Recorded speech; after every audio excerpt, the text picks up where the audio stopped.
राधे राधे जी। नमस्कार प्रिय दर्शकों, कैसे हैं आप। मैं आशा करता हूं कि आप अच्छे और स्वस्थ होंगे। मैं ज्योतिष आचार्य पंडित अभय शर्मा, आप देख रहे हैं एस्ट्रोलॉजर अभय।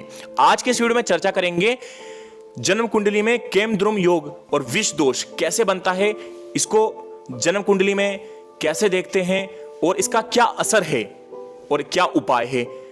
केमद्रुम योग और विष दोष से संबंधित आपको सब कुछ इसी वीडियो में जानने का मौका मिलेगा, सभी जानकारी प्राप्त होगा। तो आप इस वीडियो को जरूर पूरा देखें, वीडियो को अंत तक जरूर देखें और वीडियो को लाइक करें, ज्यादा से ज्यादा शेयर करें और हमारे चैनल को सब्सक्राइब करके बेल आइकन जरूर दबा लीजिएगा। आगे बढ़ते हैं और जानते हैं। सबसे पहले हम इस वीडियो में चर्चा करेंगे विष योग से संबंधित सभी जानकारी।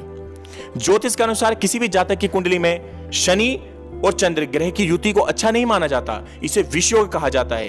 कहते हैं कि जिस भी जातक की कुंडली में यह योग होता है वे जिंदगी भर कई प्रकार विष के समान कठिनाइयों का सामना करता है। पूर्ण विष योग माता को भी पीड़ित करता है, जिंदगी को जहर बनाता है। आओ जानते हैं कि जन्म कुंडली में विष योग कैसे बनता है, यह युति क्या है, इसका क्या असर है और क्या इसका उपाय है। विष योग, सबसे पहले मैं आपको सकारात्मक पक्ष बता देता हूं कि इस युति में व्यक्ति न्यायप्रिय, मेहनती और ईमानदार भी होता है। और कैसे बनता है जन्म कुंडली में, आइए जानते हैं।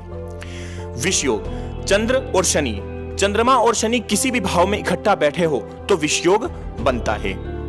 इसके बाद आपको मैं बता दूं कि युति के अलावा शनि की चंद्र पर दृष्टि से भी विष योग बनता है। यदि 8वें स्थान पर राहु मौजूद हो और शनि मेष, कर्क, सिंह, वृश्चिक लगन में हो तो भी विष योग बनता है। शनि की दशा चल रही हो और चंद्र का पर्यंत्र हो, अथवा चंद्र की दशा चल रही हो एवं शनि का पर्यंत्र हो तो भी विष योग बनता है। यह विष योग कैसे बनता है यह मैंने आपको बताया। अब कैसे भंग होता है यह मैं आपको बताता हूं। यदि कुंडली में शनि कमजोर है और चंद्रमा बलवान है तो विष योग का असर कम हो जाता है। युति में डिग्री देखी जाती है। यदि वे डिग्री या अंश अनुसार एक दूसरे से 12 अंश दूर हैं तो यह योग नहीं बनेगा। अब मैं आपको बताता हूं एक और, चाहे कोई भी लगन हो, यदि 6, 8 या 12वें भाव में यह योग बन रहा है तो लागू होता ही है। तो ये विष योग कैसे लगता है और कैसे भंग होता है। जैसे शनि कमजोर है, चंद्रमा बलवान है तो विष योग का असर कम हो जाता है। किसी भी भाव में शनि चंद्र इकट्ठा बैठे हैं तो विष योग लगता है।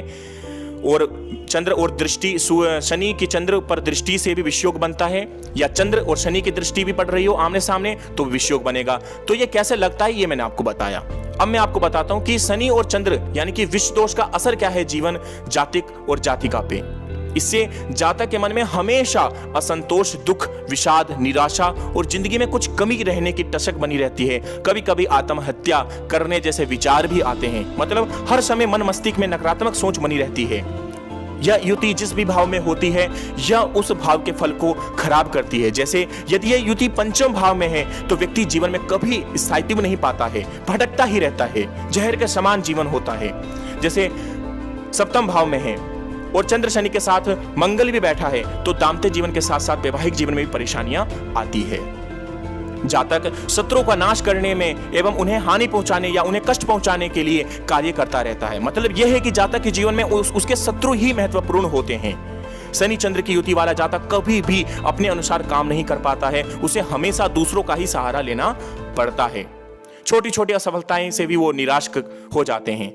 तो यह है विष दोष, जिंदगी जहर बन जाती है अगर पूर्ण रूप से यह कुंडली में बन जाता है। अगर आप नहीं देख पा रहे हैं तो आप हमसे संपर्क करके, जैसे कि डिस्प्ले पे फोटो आप देख ही रहे हैं, नंबर आ ही रहा होगा, अगर आप हमसे संपर्क कर सकते हैं और कुंडली अपना दिखवा सकते हैं, आपको सब कुछ जानने का मौका मिलेगा। अब मैं आपको विष दोष के उपाय बताता हूं। अगर आप इस उपाय को करेंगे तो आपको इससे जरूर राहत मिलेगा। प्रतिदिन हनुमान चालीसा पढ़ें, सिर पर केसर का तिलक लगाएं, प्रति शनिवार को छायादान करते रहें, कभी भी रात में दूध ना पिए, शनिवार को कुएं में दूध अर्पित करें, अपनी वाणी एवं क्रिया कर्म को शुद्ध रखें, मांस और मदिरा को से दूर रहकर माता या माता समान महिला की सेवा करें, आग्नेय, दक्षिण, नैत्रिय और पश्चिम मुखी मकान में न रहें और कुल मिलाकर चंद्र और शनि से संबंधित उपाय करें। चंद्र और शनि के बीज मंत्रों का जाप करें और भगवान शंकर की पूजा करें। यह है उपाय। इस प्रकार से आप विष योग से संबंधित अनुष्ठान, पूजा भी करवा सकते हैं। यह है विष योग। कैसे लगता है, क्या उपाय है, मैंने आपको सब कुछ बताया। कुछ भी आपके मन में शंका है तो आप कमेंट में या हमसे संपर्क करके पूछ सकते हैं। अब हम बात करते हैं केमद्रुम नामक योग। क्या होता है केमद्रुम योग, जन्म पत्रिका में कैसे लगता है ये, आओ आपको बताते हैं।